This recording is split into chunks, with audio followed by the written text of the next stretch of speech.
Hi, everyone. This is Rosalind Warren, and welcome to the Dare to Thrive Circle Entrepreneurial Summit.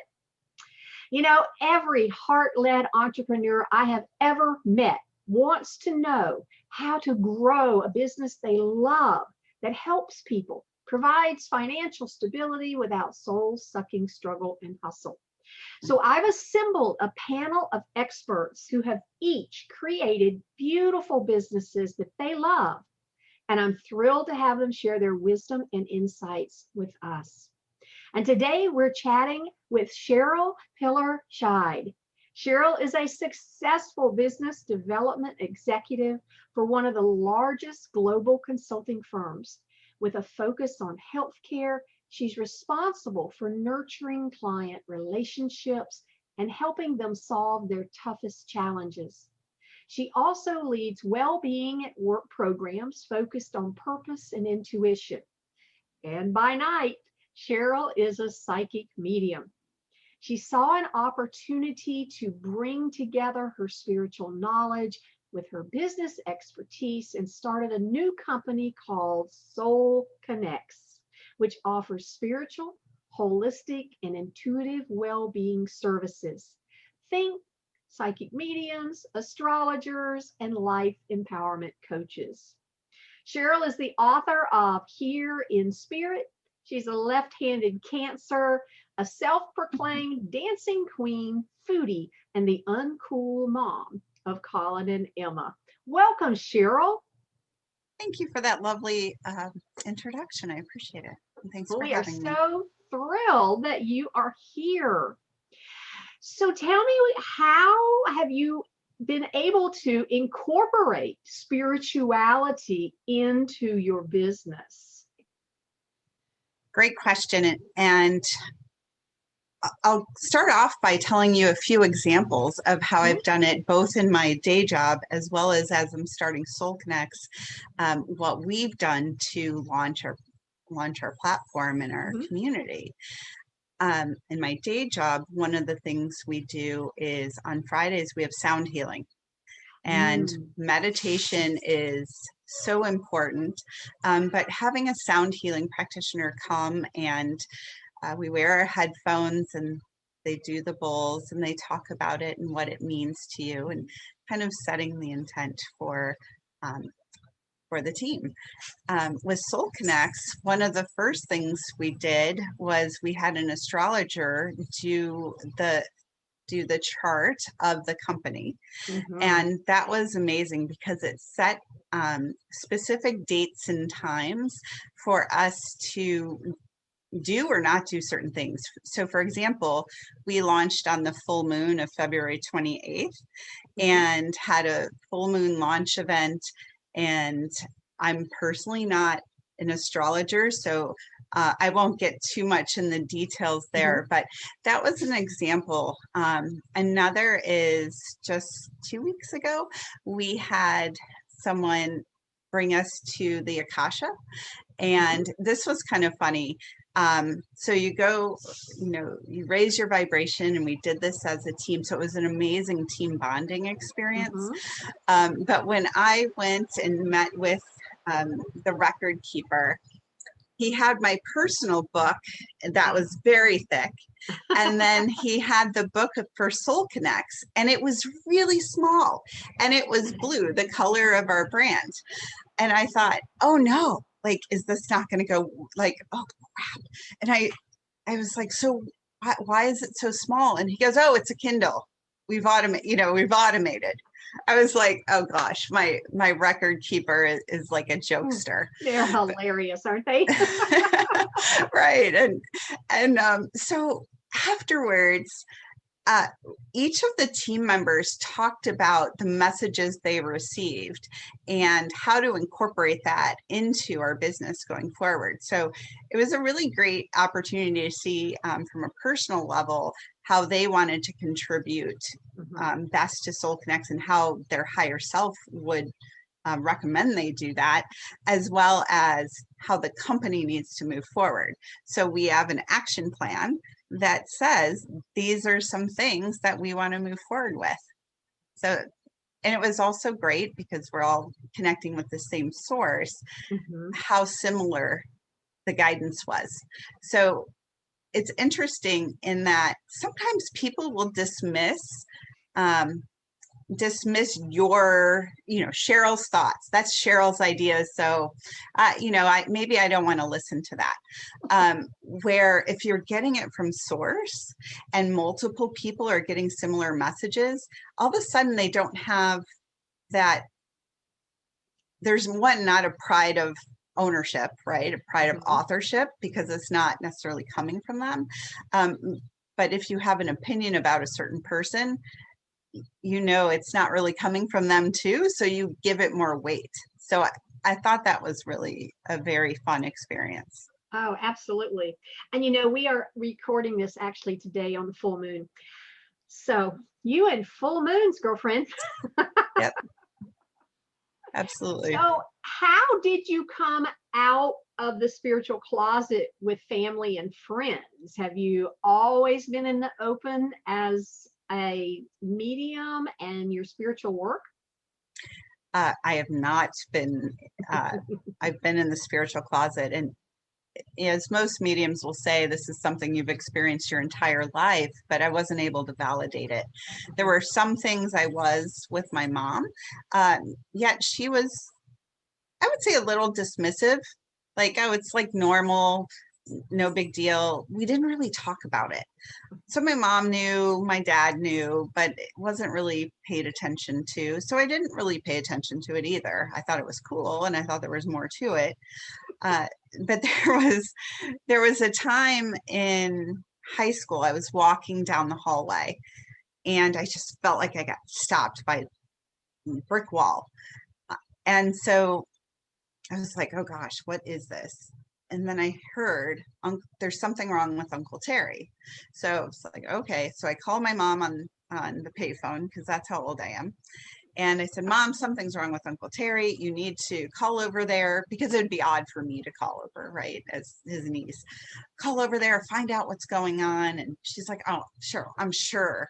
Very dismissive. I'm sure everything's fine. We would have heard if something was wrong with him. And later that night, we get a call, and he was in the hospital. So as much as I was like, oh no, like, oh, I don't want anything bad to happen to him, I hope he's okay, I was also like, oh my God, I was right. Right. So there were multiple examples of that. But coming out of the closet, first to family and friends, that was a little scary, because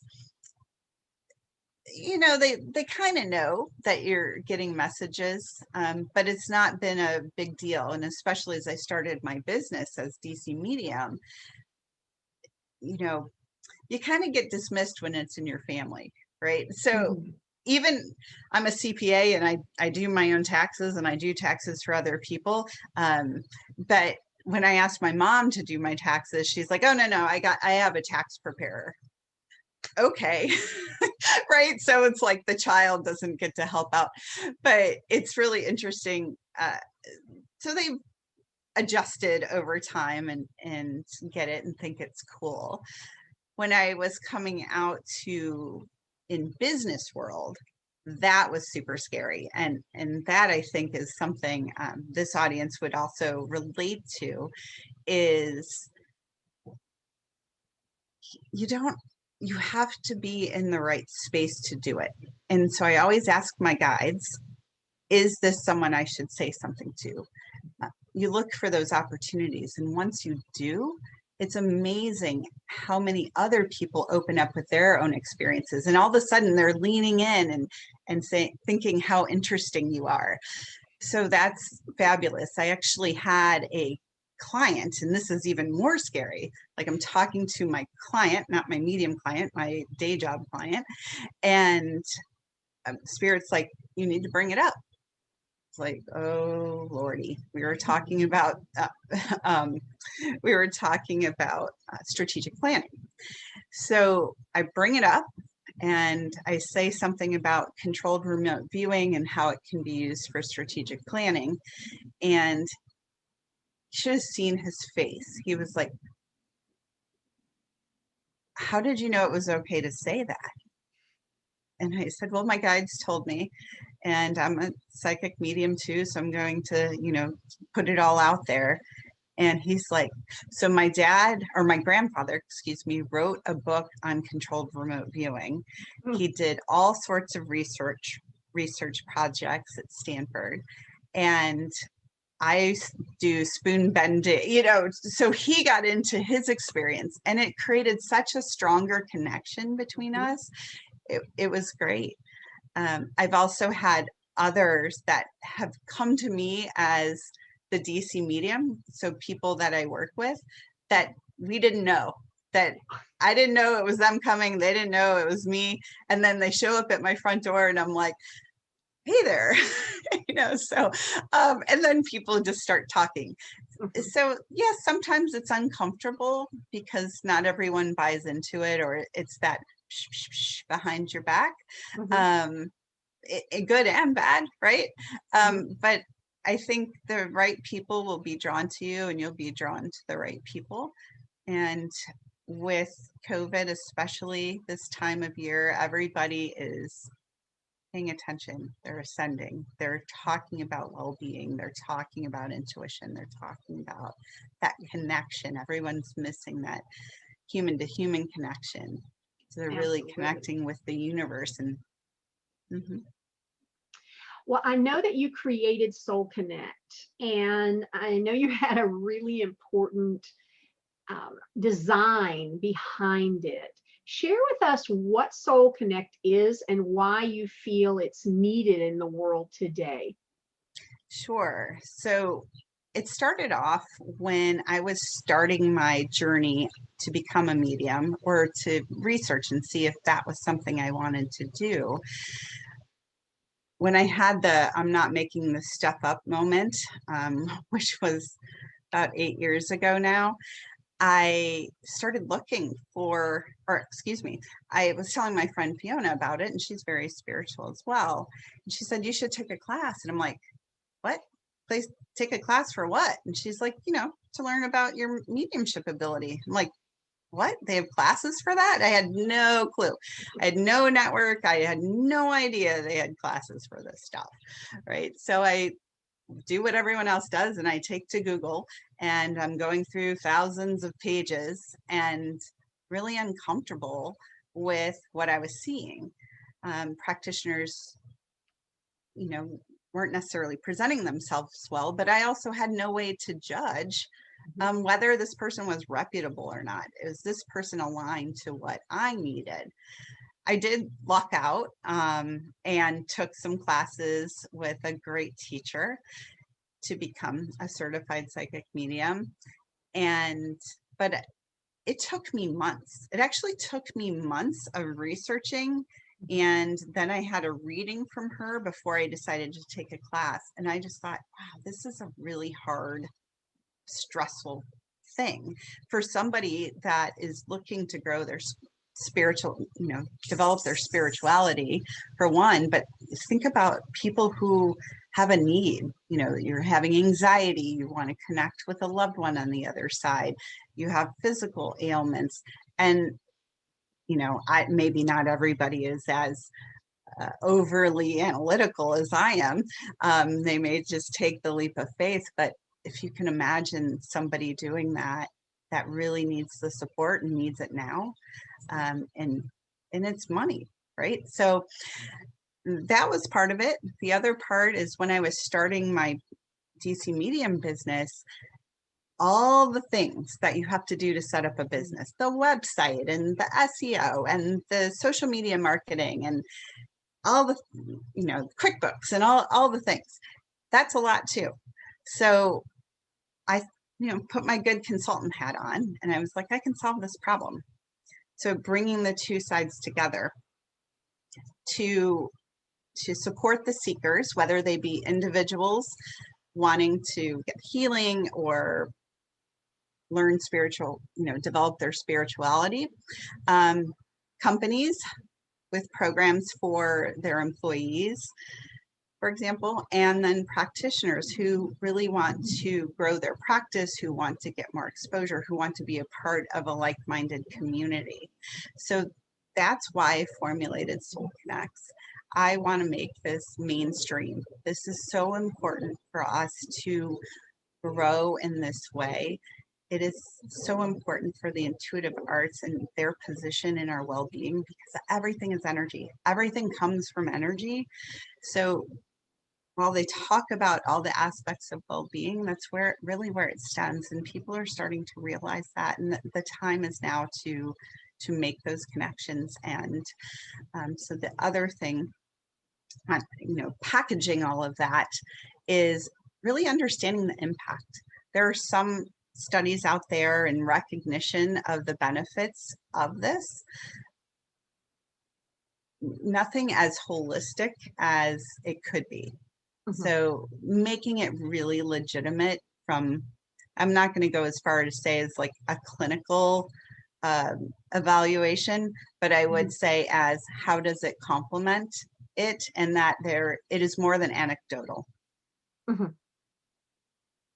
So for listeners who are practitioners who are interested maybe in beginning their spiritual business, or a lot of us, we already have some type of business rolling, and we're like, yes, I know that the spiritual part of me wants to come to the forefront. It wants to lead my business. How in the world do I do that? So if they were to connect with the SoulConX community, what would they expect to find there? Sure. The first part is, and we're the only platform that does it at this level, is we truly vet practitioners. We want to make sure that you are ready to position yourself in front of clients in a way that they will feel cared for, that they will feel supported, that you are educated and reputable. And by the way, there is so much out there.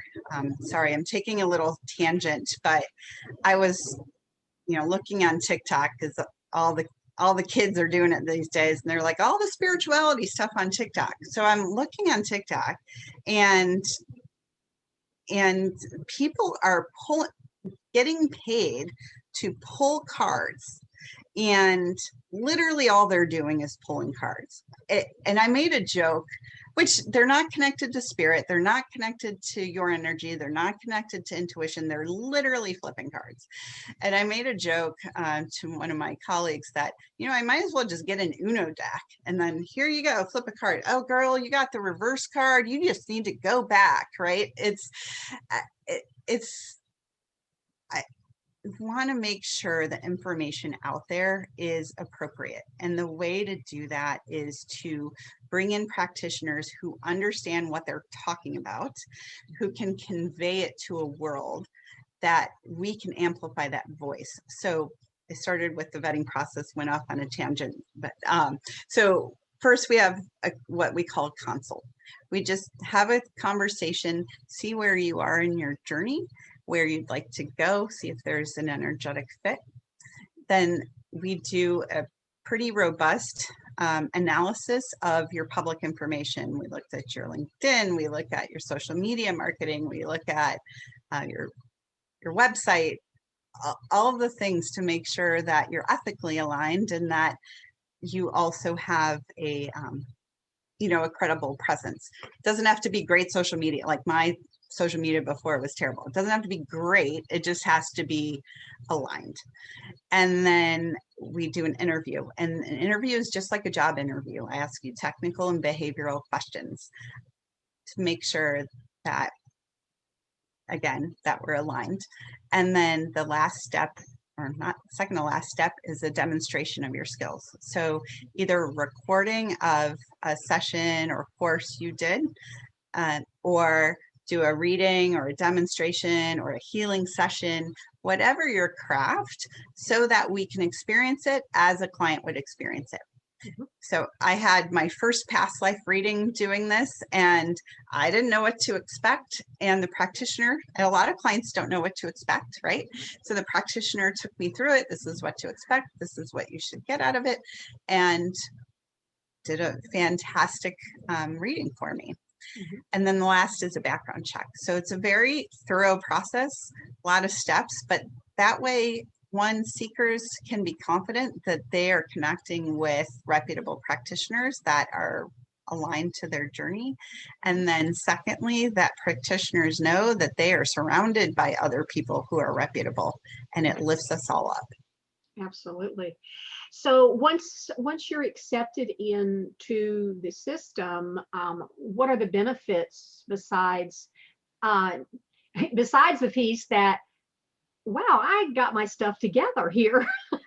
Because if I'm together enough to be part of SoulConX, then I'm headed in the right direction. I've got enough of a foundation that I can serve clients and I can be successful. And so then what do you offer your what do you actually call the practitioners? I call them practitioners. There's so many names out there, from healers and guides and advisors. And how do you just put it in one name? So we just called it practitioners. Okay. So how do you serve the practitioners once they're in the community? Sure. And I'll say there's multiple personas. So there could be someone new starting out. They've gone through their courses and would like to become a practitioner. And so they need to set up all the things, right? Set up your office, figure out how to present yourself. And so that's one persona. Another is like me, who was part-time, who wants to really just focus on my passion. We all just want to focus on our passion, get the exposure and the connection to the community. And then it goes all the way up to what I would say is a guru, somebody who's well known and, is a household name, if you will. So depending on where you are in that journey and where you would like to go, we meet you where you are. So for the newbie, I would say you get a lot of support with all-in-one business management platform, presenting yourself on our website. Each practitioner has a page that, honestly, if you didn't want a website, you didn't have to have one. You can have this page because it has pretty much all the same information. And social media marketing, email marketing, SEO, it's big. Marketing is a big thing, right? And then the big thing that at any level people need is that community. Mm-hmm. A community where we support each other, we can develop relationships, we can get broader exposure, we can amplify our voice, we can elevate this industry. And the authenticity, and I want to say accuracy, but that's a little too accurate of a word, because it comes from spirit, the legitimacy of the information that's getting put out there.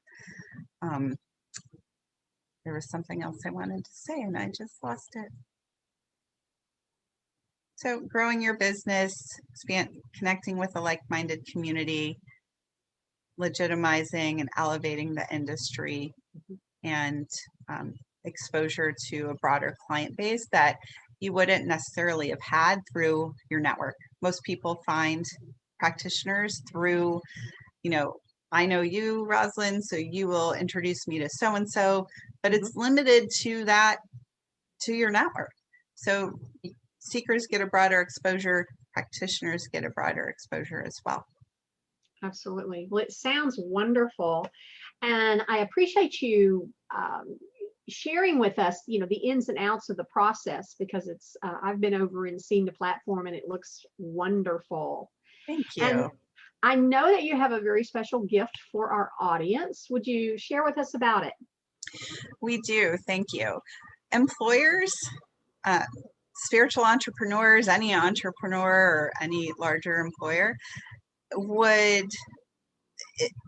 it's so important to take care of your employees. However, incorporating these practices into business is kind of new uncharted territory in many situations. So my thought was having, I'll say, a sampling experience where the listeners here can attend exclusive event to meet a few of our practitioners to see how to incorporate things like tarot into your business, Akashic records into your business, psychic mediumship into your business. And it'll be a great event, and you'll get to meet some of the practitioners as well and take a lot out of it. Oh, that sounds wonderful. Thank you for putting that together just for us. Sure. And friends, you can access Cheryl's Intuition in Business experience by clicking the button just below this video. I'm eager to experience it myself. Thank you so much, Cheryl, for all the wonderful tips you've shared with us. And I love this idea of having almost a central hub where everyone can feel confident in who they're sharing with, who they're talking to, who they're finding to help them along the path. So thank you for creating that. Thank you, Rosalind. I appreciate it. And you've been listening to Rosalind Warren and Cheryl Pillar on the Dare to Thrive Circle Entrepreneurial Summit. And remember, all of our interviews are available to watch and enjoy all week long through September 17th. And thank you for joining us.